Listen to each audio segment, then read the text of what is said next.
Welcome everyone back to here on the Field Sports Network here. It's been 2 weeks, new year, new name, and welcome. It's no longer Arena STL, it's now Arena Frontier. And welcome to the first episode of the new name of Arena Frontier, where we discuss the world of arena football.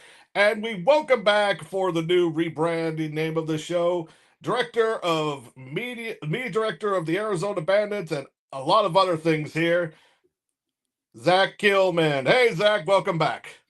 How you doing, Will? Good to see you, man. Happy to be on again for it's been a little bit, I think, for us. So Yeah, it's been a little bit over a month, and I'm in a frozen tundra right now. It's nothing compared to the warmth you have in Arizona. Right now, it's getting close. It's not as bad as it has been the last few years. Like, it's going to get down to like in the single digits this evening. All the participation, I had about 3 inches of ice covered about 4 inches of snow. So, I get all the reports back from my family in Indianapolis. So I'm hearing everything about the snowstorm right now and that band of weather. So trust me, I see it. But yes, I'm okay with avoiding a little bit of snow down here. Still gets cold at night, down to the low 40s, but I know it's not the same as where you're at right now. No, and it's better than the past. Dear Lord, last year during this time we had some that went to the negative 10s. I'm like, no more of that. Let's stay away from there. And then 2 years ago, that thing went into Texas during, if you remember, like, I think was it the XFL training camp or UFL training camp where there was like a snowstorm right before when training camp starts. That I'm pretty sure was the 2023 XFL training camp. Yeah. I remember that being at, which, yeah, that's funny. But, that's what you look when you start training camps, North Texas gets snow. Like, that's something I've learned, like meeting more of my pals online, like from this football space, is like you kind of get surprised. I thought Texas was just warm all year everywhere, but no, apparently they get snowstorms up by Dallas and the more of the handle, so to say. Yeah, so it's been a while, and we got a lot of news to cover, especially with AF1 that you're now associated with now. I do have to mention, because, like, since you're now with part of the Bandits, I love the logo with the green and all that stuff, and already, like, because you guys, I believe, are playing in more near the Arizona State area, if I were near Tempe, which, one thing I mentioned on the show, because you guys the Bandits have to attract not only like the fans there, but you also have the extra part of attracting college students and it's not just regular age, you got all the graduates, the masters, and all that stuff.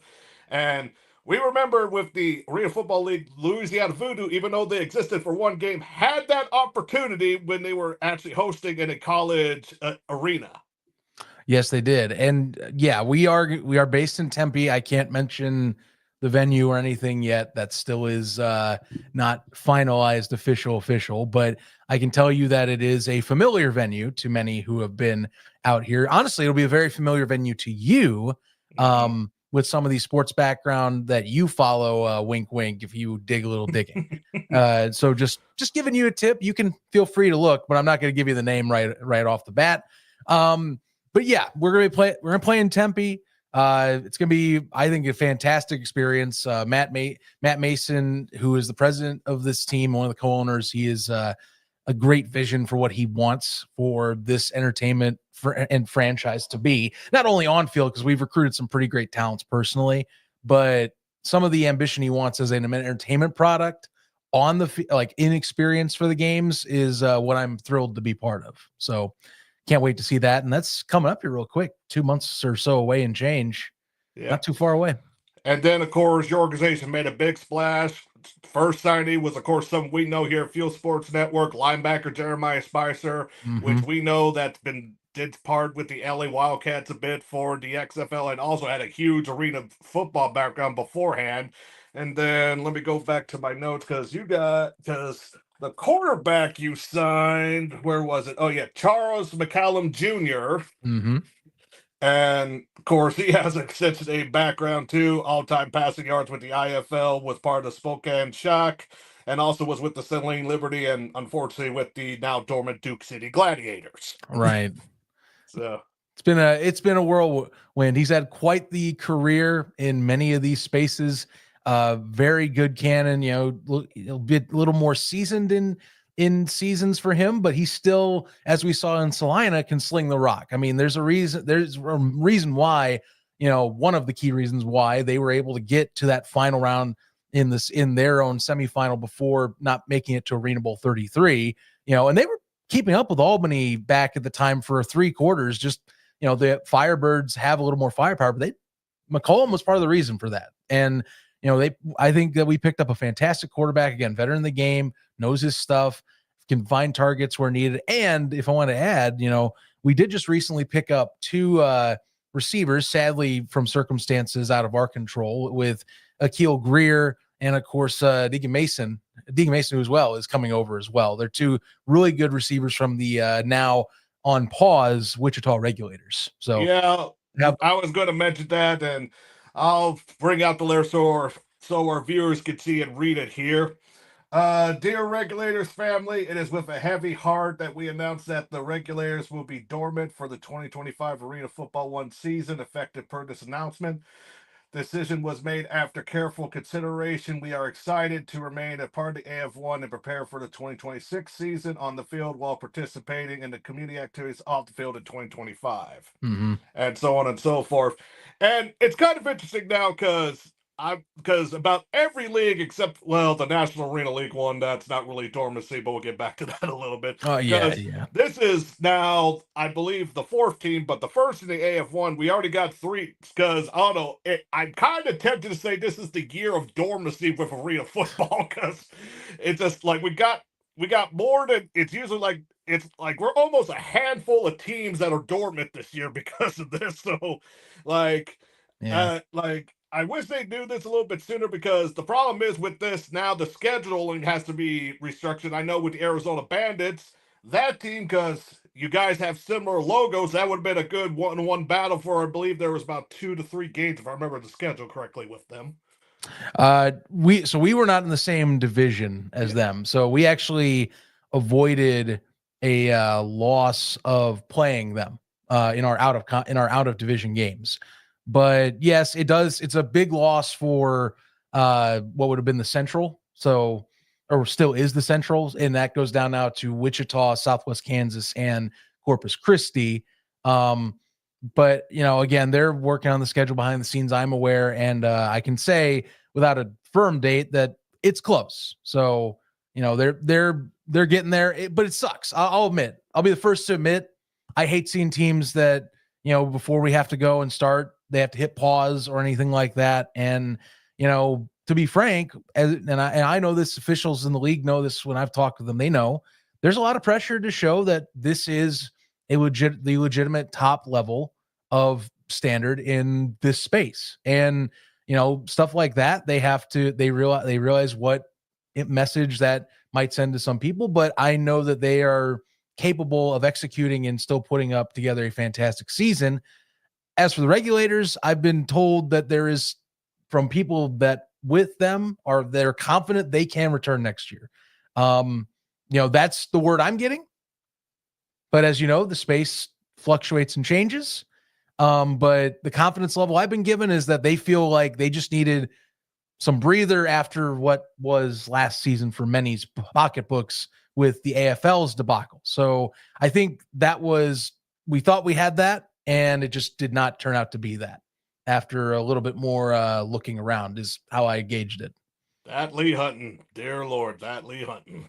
That's the way I can say about it. And it's just like, now it's like for traveling and stuff, because you got two, of course, now the 2 Kansas Cities, they'll go back and forth, and then Corpus Christi, that's the biggest one with the traveling. And I hate to see it. And then, like I said before, the IFL had 3 dormant teams, which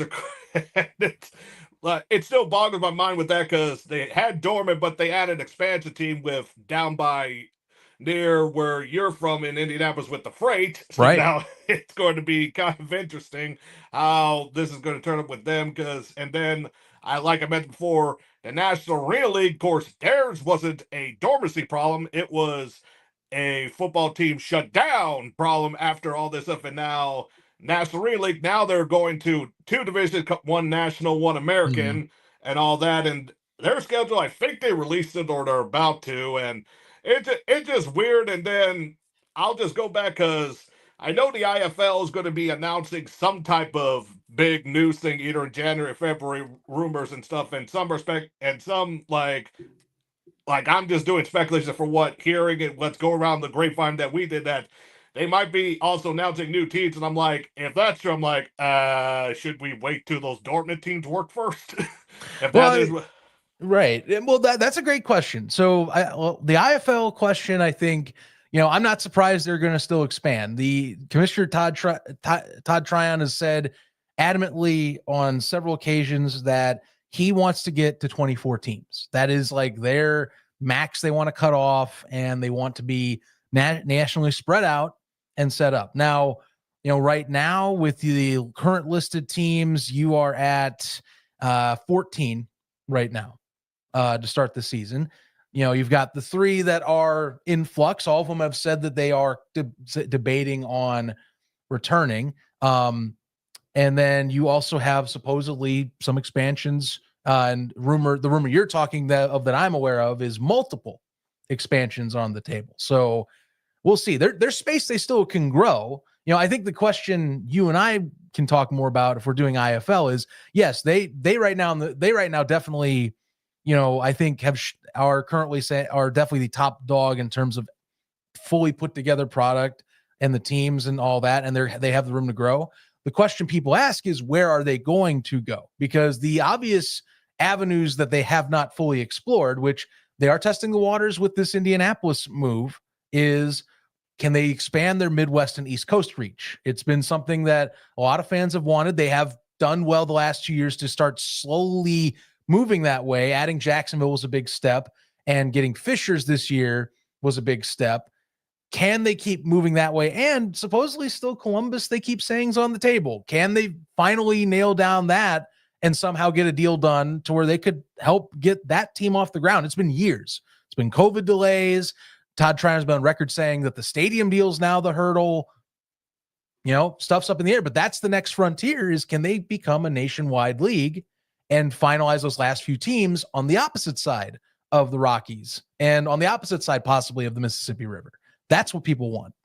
yeah, of course, I will say, be with us in the St. Louis area, we're of course the part of the Mississippi River. So Yeah, no kidding. Right on the freaking line. The it's gateway like to the West, we're my man. basically the opening right there. Like, of course, one reason I changed the name because St. Louis doesn't have a team, but the frontier sounds better. And honestly, Midwest is the frontier area Mhm. of the country here. So, but it's interesting to see what happens. And of course, then again, because every year we see both either major or minor leagues in arena that come up, they go away, and then also ones will be like, yeah, do not trust those over there. Because Oh yeah. Yeah.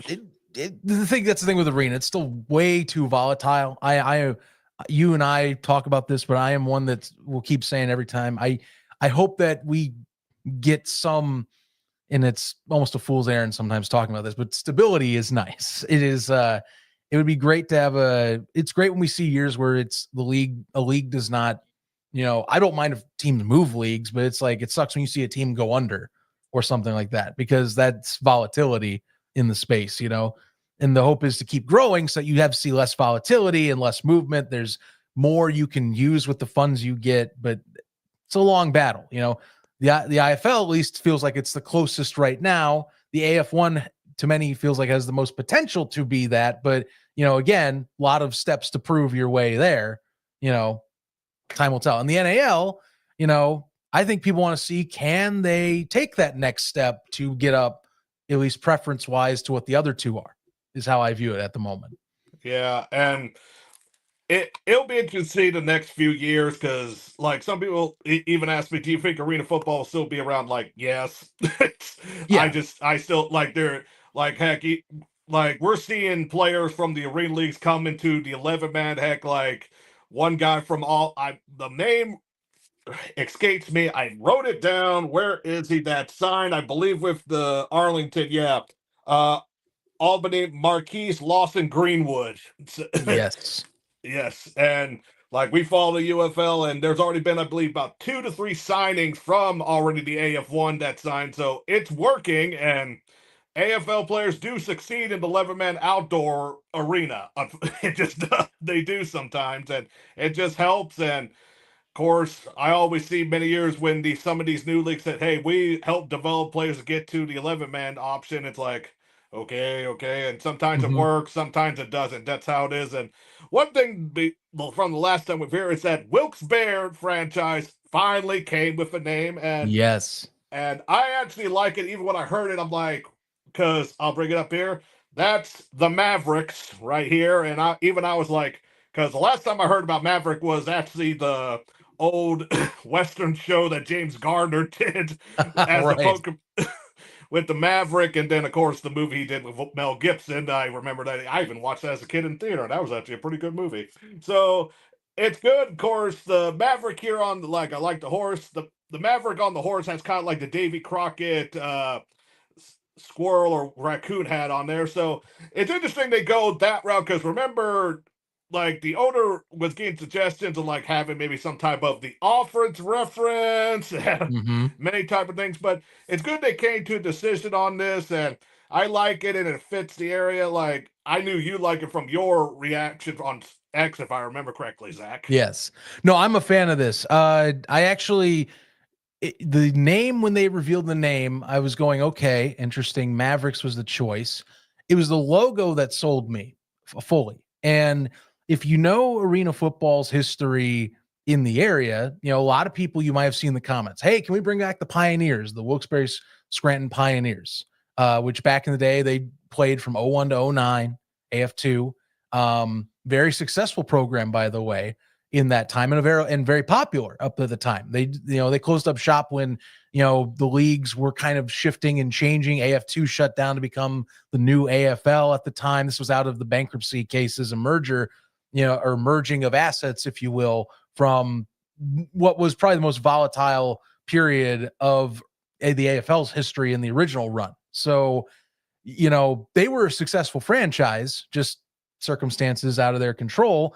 And a lot of people like that brand, so they want it back. Now, what you notice I want you to bring this logo up one more time so your viewers can see it. If you look very closely on the Maverick Riders pouch and satchel, you'll see a P logo.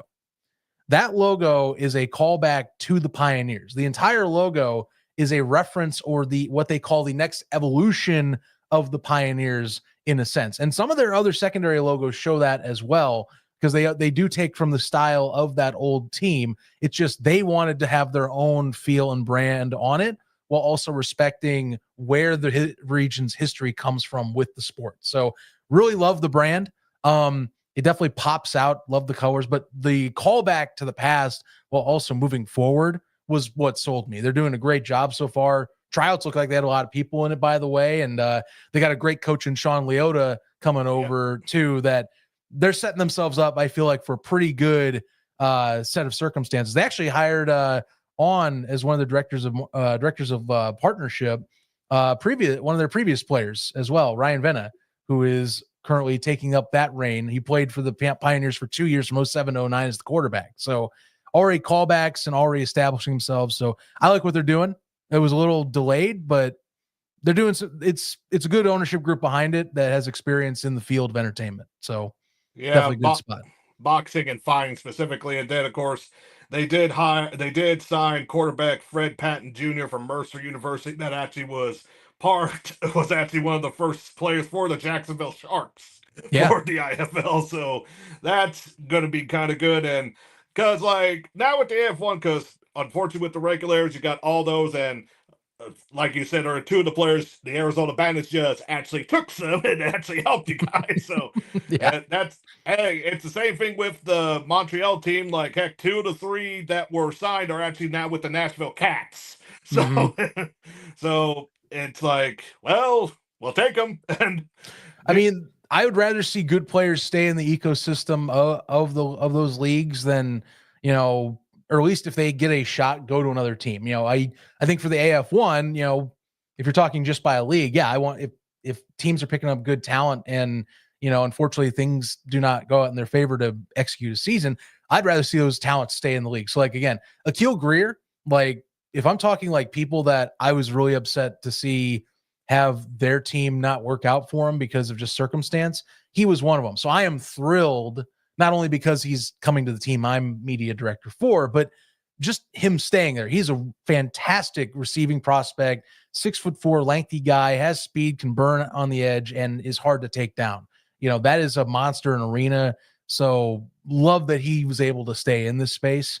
And Corey Curtis is another one too, by the way, who's been around here too, and he's been getting people talking to him. So good to see that too. Yeah, and of course, I'm actually so far looks like I'm actually be more fan of the Bandits defense. You already got Yes. Ulrich Jones from UAB that actually was signed with the 2020 iteration of the Battlehawks, and so they got some good experience there. And then I did see you guys did sign, and dear Lord, you're going to have an interesting time pronouncing this guy's name, offensively, Ikami Tunis Jr.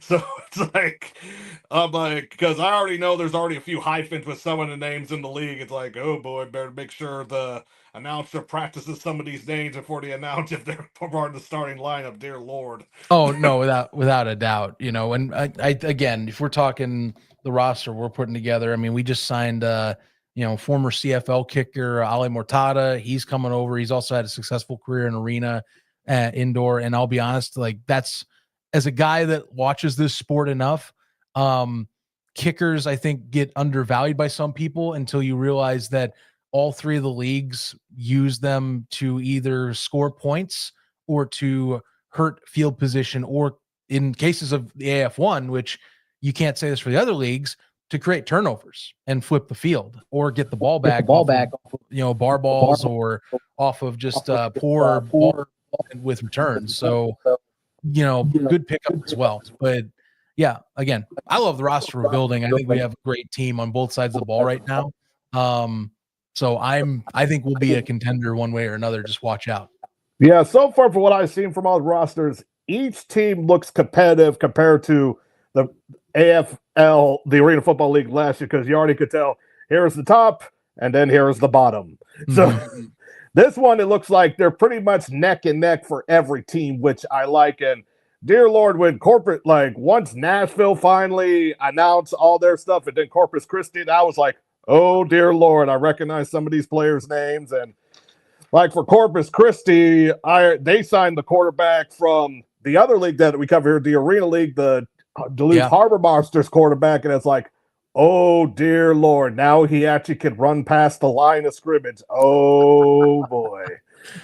Yeah, it's funny. I'll give the TAL credit because some people pointed this out. It's almost like the TAL's acted like and weird to say it like this, almost like a feeder league to these leagues that are indoor arena that are feeding upwards as well. Like we're starting to have like even a more developed pipeline of talent year over year. And it's good. Like I think that's one thing that the TAL does great that I'll give them credit for. I think it shows off I think guys that maybe don't get looked over for quarterback or receiver positions that, definitely I think deserve that shot. So definitely helps with the specialist positions, I think, to kind of flesh things out. So kind of cool. Yeah. Yeah, and I have a feeling signings this year though that are up in these leagues now. Yeah, and I think a colleague of our, Luke Miller, might be going to Corpus Christi, rooting for them on that side. And they also did sign defensive back Joe Powell, which we both know. So it's like, oh yeah.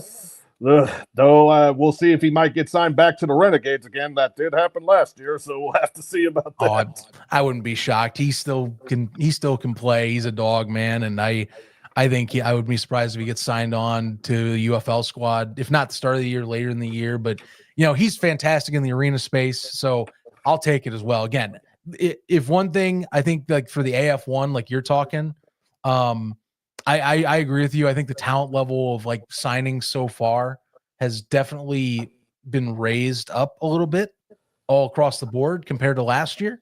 And I watched signings come in. I think like Oregon Lightning have brought in some pretty unique and I think impressive players that are explosive. I think the Washington Wolfpack are going to be a team that I think will take Oh, a next yeah. step this year. And they already had a fan base that's growing. It's just they need success on the turf. So there's that. And then, one of our darlings that, I've now am more endearing this year, and guys over the AF1 media side are adoring the Southwest Kansas Storm. They're bringing back most of their players from last year's team that, was a pretty scrappy roster and I think was getting more polished.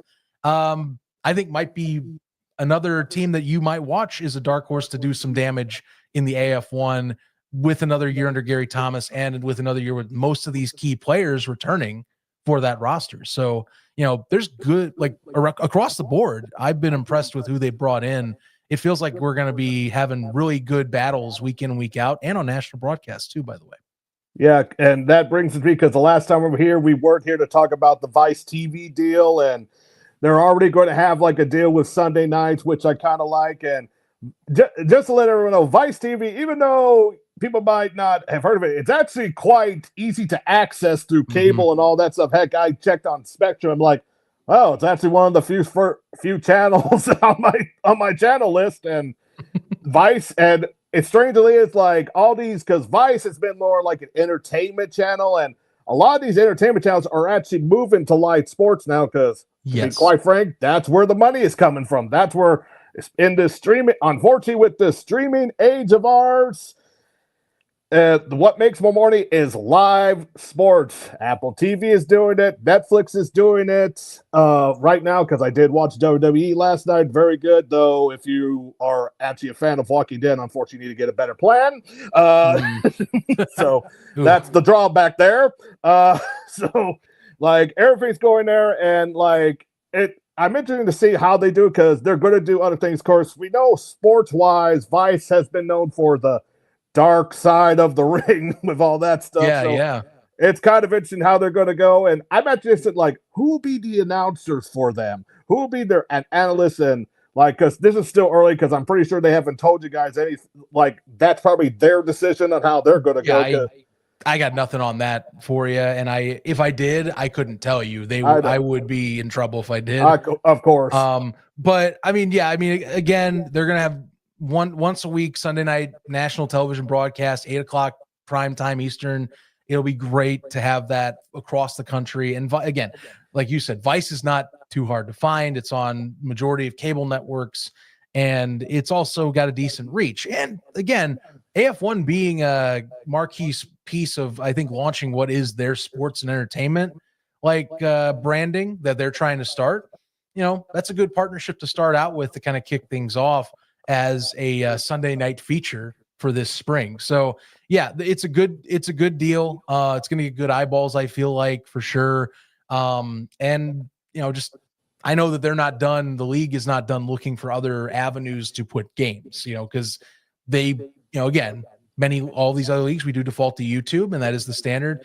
I don't believe they're trying to be any games on YouTube from what I gather, but we'll see. Clock is ticking, so you never know. It's 2 months away from start of the year, but that Vice deal, it's a good start. And again, it's an accessible cable channel that you can find on most places. And it's should be a much better looking product and stable product across the board. You don't have to worry about quality issues or anything. It should look good, and be looking like a primetime product out of the gate. Yes, we want to forget the whole deal with the Vire TV.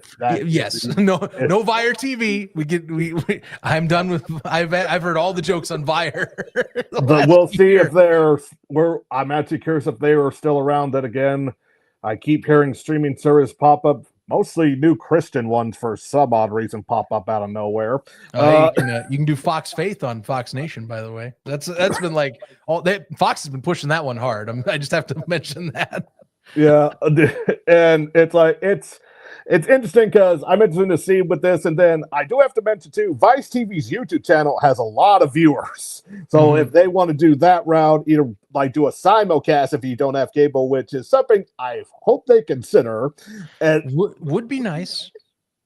Because they put episodes from like Dark Side like either the day or 2 days after, and they get like at least close to 1 million views on there. So it's something because we all know AF1's YouTube channel is still growing with all unfortunately they have to start over because they have no access to the Arena Football League One anymore. So yeah, you have to start from scratch, and that's the hardest part of doing anything on that part. And it'll be interesting to see on that part, and then going with the AF1 because there was a partnership announced, and with the National Scouting Combine. Let me read that up a little bit.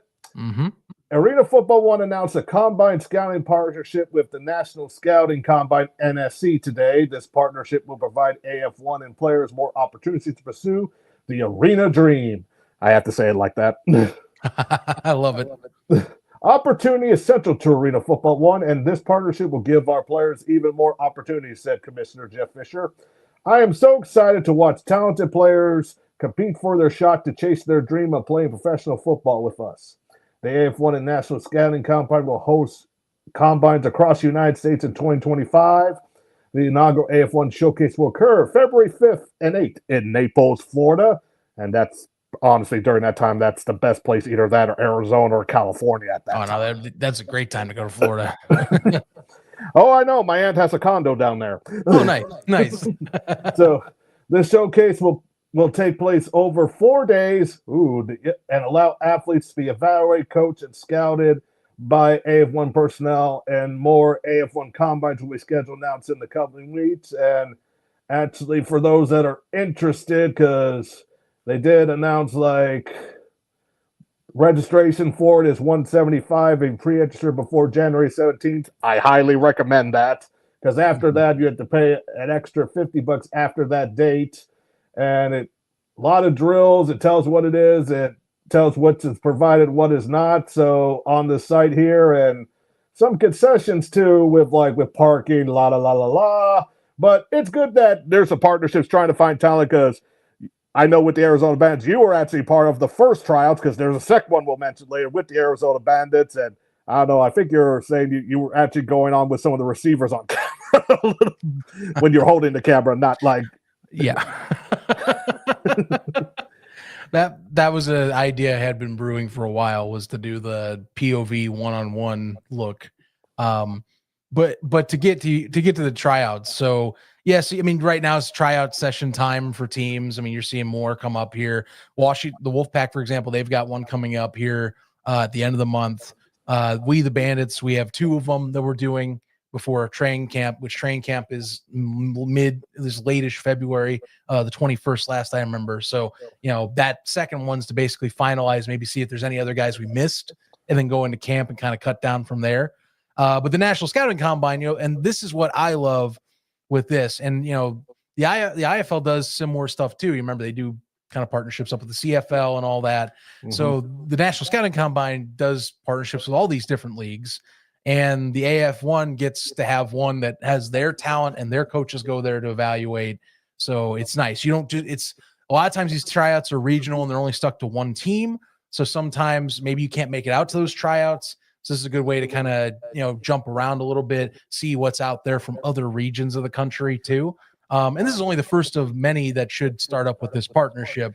They get one to start right now. And then, as we move into future years, you should see many more that come across that, coaches and personnel can go and visit and at their leisure, see if they can find other guys that are outside their state or, region area. So it's good. Yeah. And I do like to see that they go local because, just to be frank, if you find local talent, it's actually quite cheaper because they have their residences, so you don't have to help them find anything there. And just to go out with the local trials, as you mentioned, the second one for Arizona is happening on February 1st. You mentioned Washington, January 25th, but then Corpus Christi is going to have one this weekend at January 11th. And yep, it's good. It's Texas. They're going to find somebody. You just know they're going to find someone. Oh yeah, there should be plenty of people to come out for that one. So without a doubt, keep an eye out. Especially, hey, you're watching right now. I would say last chance to kind of sign up because you're gonna have with any of these tryouts, you got that pre-registration fee, and then you got a day of registration fee. You always pay more for, so you always want to start early. With that, which the Corpus Christi one. $75 right now, but if you do day of, you're paying $90. So, save yourself $25, do it now. And go see if you got what you got, but no, that's one thing I like is tryouts. You get to meet some guys that maybe, you didn't have on your radar, and, they get to have their shot. So it's kind of cool. And it was nice to see kind of the whole process, filming it and taking photography for it, for Arizona's, for ours in that case. So it was good times. Yeah, and look very professional. Let me just quickly, because I do this on the show, I read off the free agent signings from between show to show here, because I'll do it by team here at Nashville. Quarterback Jake Dinaway. I hope I pronounced that right. It's a Dun-I-way, so it's kind of hard to break that out there. Yeah, I feel there. Wide receiver Jordan Gandy, offensive line Brandon Murphy. For some reason, they had that guy. No, not him, but offensive lineman Trey Johnson on twice on one page for some odd reason, unless they're two separate people. That maybe could be an error as well. I can bring that up at a different time for sure. Yeah. I know who to fix that with. So yeah. Wide receiver Rob Jones Jr., offensive line TJ Bradley, defensive back CJ Anthony, fullback linebacker Calvin France. I swear that name sounds familiar to me for some reason. Mm-hmm. No, he's been a staple. He's a really good veteran. So good pick up there. Defensive back Kenny Veal, wide receiver Isaac McKay. I already mentioned the latest with Arizona. I only go for what's official on the website because that's how it usually goes. I will say the best one from this time period, because you're gonna have your last name, and that's Wilkes-Barre with defensive back Darius Dokes, and the one I'm talking about, linebacker Malon Slaughter. You better do good when you're on defense and your last name is Slaughter. Yes. It's almost expected. It's like a rite of passage thing. Orlando only had one signing offensive line, Denzel Dixon, Southwest Kansas, Charles Hall, Demarius Washington, wide receiver. I'm seeing a lot more wide receivers being signed the last few weeks. And defensive back, Dontre Matthews. And another thing with Southwest Kansas I have to mention, because that was the one with the female kicker, if I remember correctly, or am I thinking? Mm-hmm. Yep. Oh, no. You're Washington. Washington, because she is now part of their coaching staff now. So correct. So yeah, why did I think about Southwest Kansas? Well, they both have similar colors. That's why. Very, very, very purple greenish. I see what you're saying. But that was Washington. Great story last year. But it's great that she's on the staff too, and continuing forward with them. So yeah, awesome. Though we'll see if she might become a backup if the kicker gets injured. Hey, it happens sometimes in arena, unfortunately. You never know. Yep. Selena, Brandon Thorpe, offensive lineman, offensive line Dominique Robertson, defensive back Dwayne Adderall. There's those ones I'm saying that's a little bit hard to pronounce if I haven't read them before. Offensive lineman Nashawn Jackson, and let's see. And then, Oregon had a good amount of players the last 2 weeks. Wide receiver Nick Cade, wide receiver defensive back Tyler Cooperwood, fullback linebacker Timothy Smickens, offensive line Ethan Sarkamas, wide receiver defensive back Zakar Wright, and quarterback Matthew Iona. Of course, the quarterback battle for Oregon is going to be a little bit interesting for me. And then that's it and then Billings with just one wide receiver, Adrian Adams. Good. Hey, double A. Use that for some deal there. So that's all the free agent signings there for the AF1. And let's take a little break here, and we'll finish up here soon. We'll be right back. Same great taste.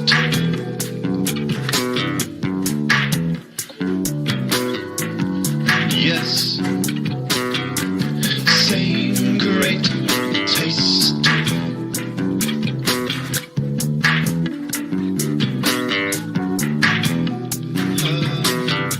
Same great taste.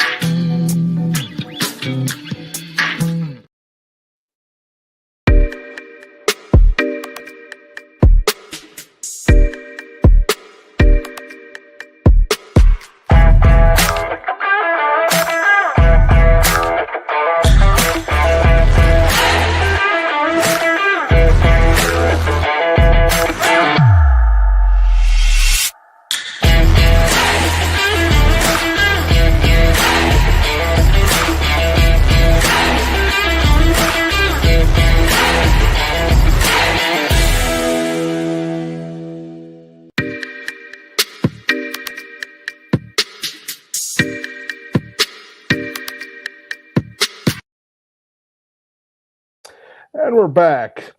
So one thing that happened without the last few weeks here, of course, with Free Football World, like AF1 was actually mentioned by something else, and they didn't really announce anything, which was kind of odd to me. It's because it was announced here because dealing with a different league's dealings here, because I think, I'm talking about here, of course, for all of us here, because we cover all sorts of stuff here on Alternative Football here on Field Sports Network, and also with Zach's network here, along with Stefan the Ref, a very good show there too, and that network too. And we got this one with the IFA, with having both American and also international teams in Mexico. And unfortunately, AF1 was mentioned during, because one of their teams, the Baltimore Lightning, came out yesterday and said, today the Baltimore Lightning announced it will no longer be party IFA, but it's not with sadness. In July 2024, we embarked on the journey building the best franchise in the league and one of the best in the country.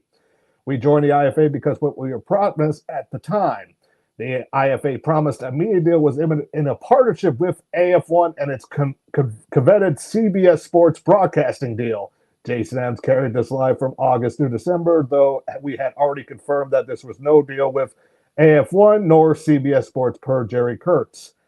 So that I find that kind of interesting, because that's the first I ever heard of. Like, I know that the AF1 might do partnerships, but I never heard with them with the IFA specifically. So, like, did you kind of find that weird, AF1 just showing up out of nowhere with the IFA, or we're hearing this especially with a team that's no longer part of it?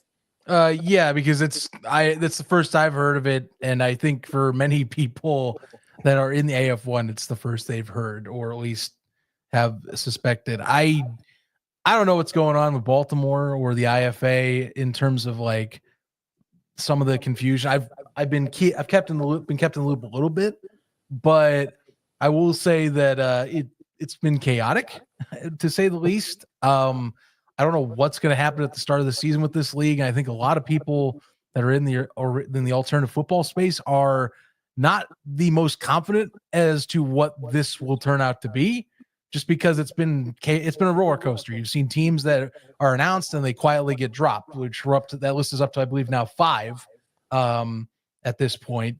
Baltimore, they're leaving, claiming they're going to take teams with them, but then the IFA saying they're not going to have teams taken with them, and it's going to be 6 teams that are there, with possible new ones going to get added last minute. So I don't know what's the deal.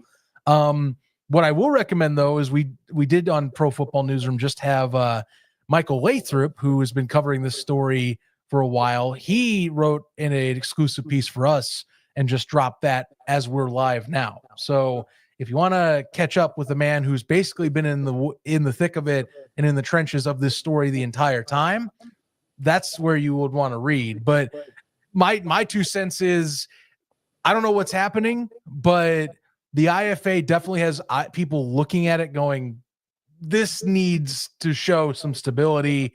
This needs to show that there is viability, because there's some great names attached to it, but the organization has not shown anyone, I feel like, that from the top or upper sectors of it, that it's running at a stable operating capacity. So I need to see more is the thing. And this Baltimore situation just adds on to like some of the other weird instances that have happened since the IFA has tried to launch. And they just need to get out of that. And I just think need to show that they can run a football product, and a stably run one that's not going to be put in controversy. That's all I got to say. Yeah, I believe I actually got I know Mike. I've been on his show before. He's a good guy, and I think he actually sent me a link to an article during our show, actually. So, he gets in down there, and I'm down there in Florida, and also I actually hope I actually like to, if he was able to do some thing with the Orlando Predators down there. If he was able to, I would like him to do that.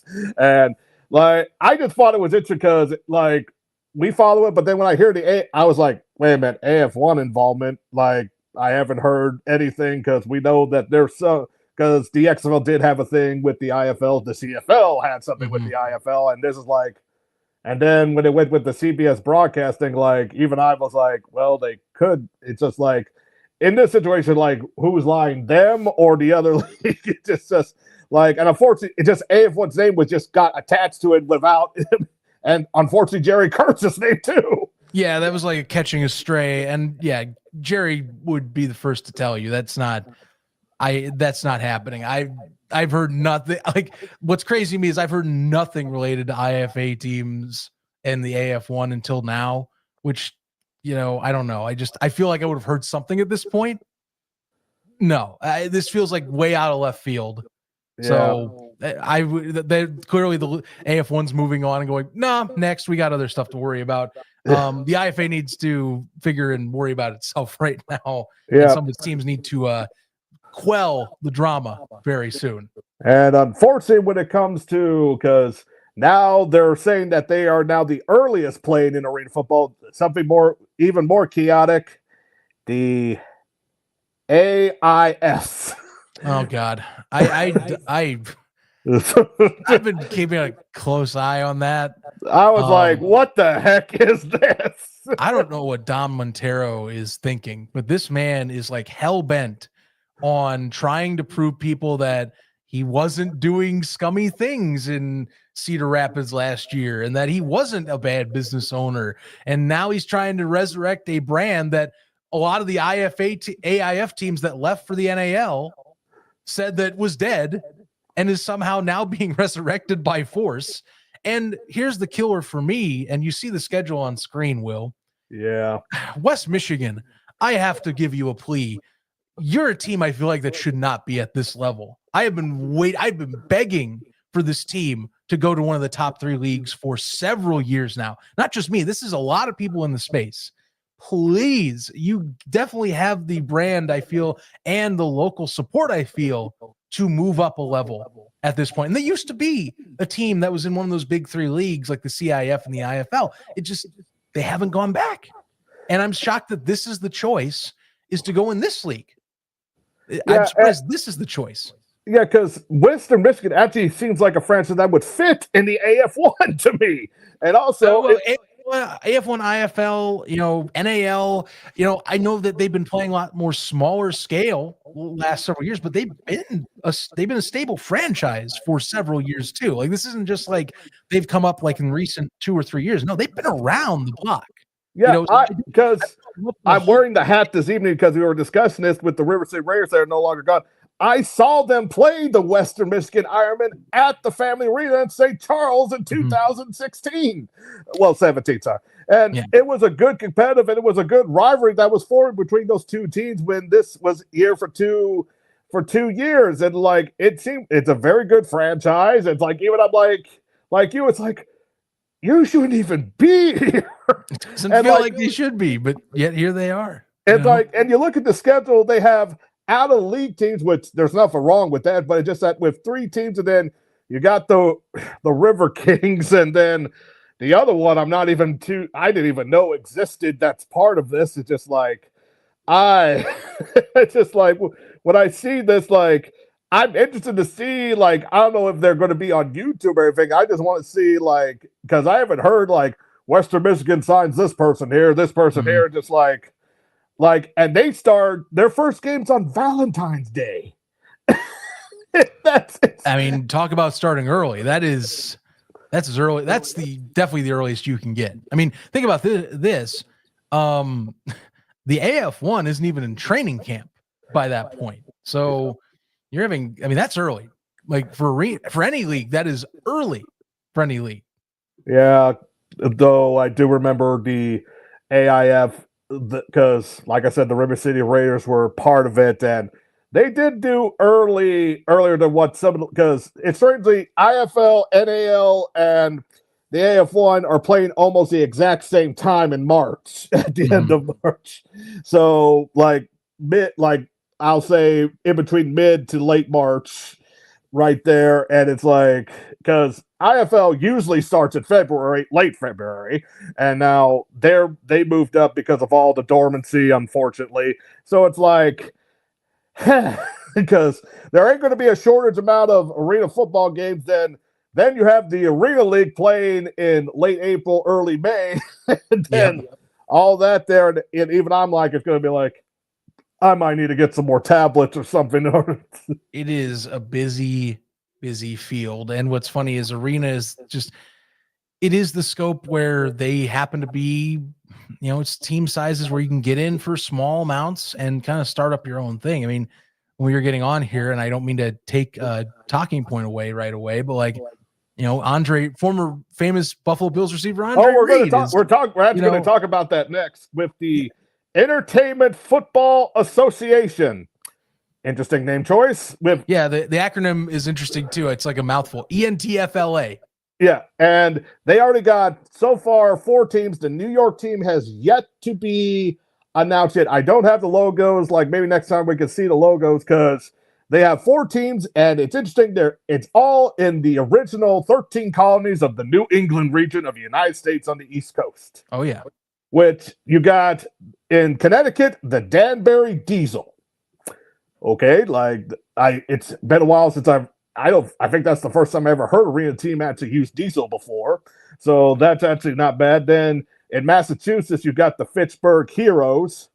It's like, but then the one that was interesting to me, because that's the New Jersey Ciphers, and it's basically their logo is actually an owl with a colonial hat holding the Da Vinci Code cipher from the movie in its foot claws.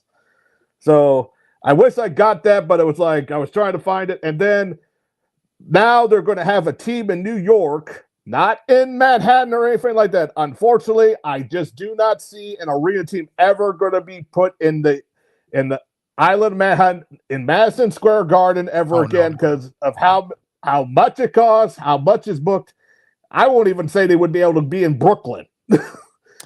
You would have to get the monies would have to be much more astronomical coming in to make that work is what I would have to say. Now, the rumor is, from listening to Peter Schwartz, who he would know, former Dragons announcer, and apparently will be associated with this Long Island. I miss the Dragons. I do too. It's a great brand. Love that brand. Love the uniforms. It's fantastic. And well, they're at least going to be able to play. It sounds like they're putting a team possibly in Nassau Coliseum. So, we'll find out what that brand is on the 15th, apparently, but it'll be the 4th and I believe final team of this coming year for this launch league, which is crazy because you have another Arena-esque league launching. I always am amazed at the sport. It always seems like there happens to be a brand new league somehow that pops up. I think we're near double digits if I were to dig deep enough on leagues that I could find that fit the Arena indoor mold for the basic stuff that's needed for this sport. Yeah, and then there's something I saw, something with gridiron in name, which I'm like, anything that has gridiron, I'm not going to touch. I'm sorry. Don't you say National Gridiron League? I'll make you hit the pause you said button it. real quick. I didn't. You said it. I didn't. I know. But yes, do not follow the National Gridiron League. That's the PSA for this episode. Just don't.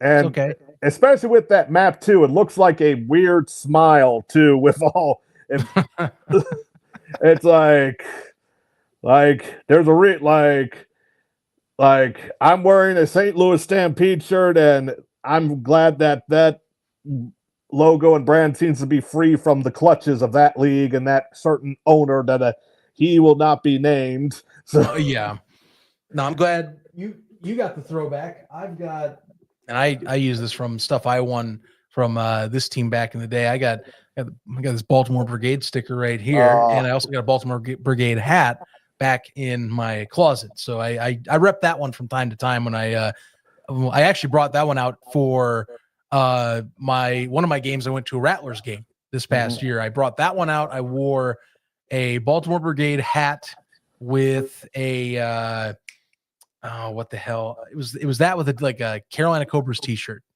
to a Rattlers game. And someone found me, talked and found me on Discord and was like, "Hey, yeah, that's me."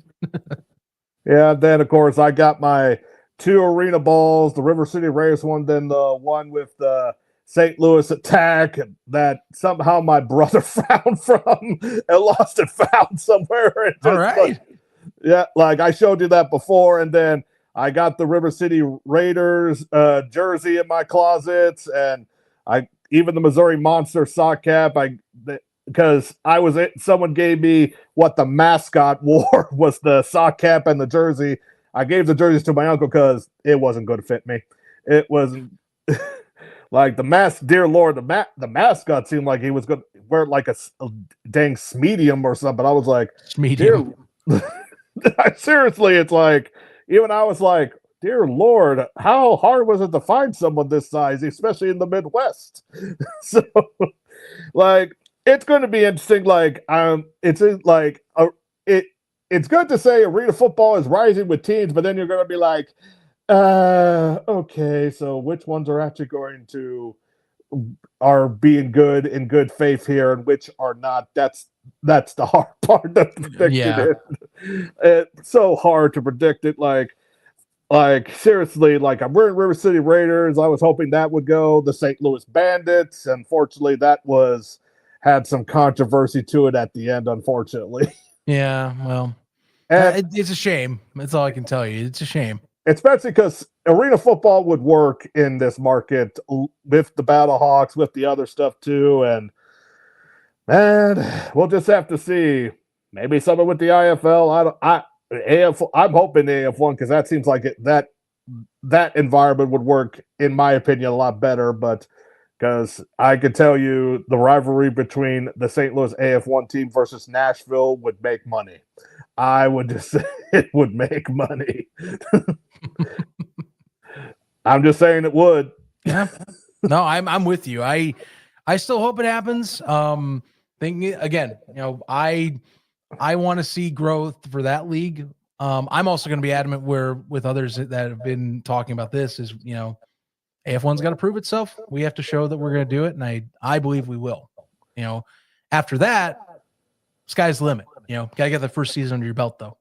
Yep. So before we go here, I just out of curiosity, who does, like, in the organization with Arizona Bandits, who is the top rival within the division? That I'm gonna go with just based on I think like last year. If we're gonna talk about trying to replicate or at least go the successful route, I think you got to go aim for the king. You just can't miss, and that's Billings. We play Billings twice. We're in the same division. Outlaws and Bandits, Old West type of vibe. So like, Western vibe that is. So I think that's our immediate rival. I feel like is the Outlaws. If we're gonna establish one, credit, got to win your games. We play them 3 times, so to be determined. But I feel like we got a roster to where if we're gonna aim for the king, we hopefully don't miss. That's it. And I think we're planning on not missing. And my suggestion to you, because you got the undead cowboy look with the logo, and I will put that up here real quickly because we're about to go here soon because of the timing. Mm-hmm. Right there, with the green eyes and stuff, and I'm hoping to see, use the neon green, and like I suggest you bet the team better come out the Cowboys from Hell by Pantera. I am putting in the word for that song. I guarantee you that. All right. Zach, thank you for joining us on. I actually like the name better with Arena Frontier and hope for future episodes here. And maybe I'll get someone from Peter Sports here on a few weeks. You never know. You should definitely talk. Yep. I definitely think he'll talk to you about stuff like that for the NTFLA. Yep. Because New York needs to get back, the Manhattan part, because there's already in state. I'm talking about the city. Anyway, thank you all for joining us. See you all here next week.